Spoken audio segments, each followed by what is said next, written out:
For too long, we've thought about peace, development, human rights, environment as separate disciplines. But if we're going to build sustainable peace, we have to deal with them all together. In fact, the challenges are enormous. In fact, the international community has recently, recognized that humanitarian crisis in the Northeast is one of the worst disasters in human history.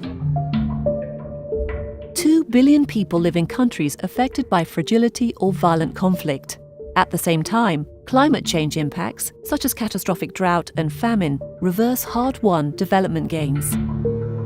At the Stockholm Forum, high-level policymakers met with activists and experts from countries directly affected by conflict to discuss the links between peace and development. So the beauty about this conference is it's about solutions, right? It's not just about, bringing expertise to bear or, talking about the latest research. No, it's about going one step further. There's no quick fix to fixing fragile states. We need to work long term, we need to work together, we need to work seriously. That's the only way to prevent conflict from erupting again. Breaking the cycles of violent conflict and relapse is fundamental. But in fragile countries, many stress factors converge. Climate change is one of them. Addressing its impacts is a precondition for peace and security. But how can we do that? What works? If you're asking what works, which is the question of our 2 days, what works? One of the things is inclusivity works. And not being inclusive actually leads to failure. However, in addition to this, we must urgently give increased attention to the link between climate change and security.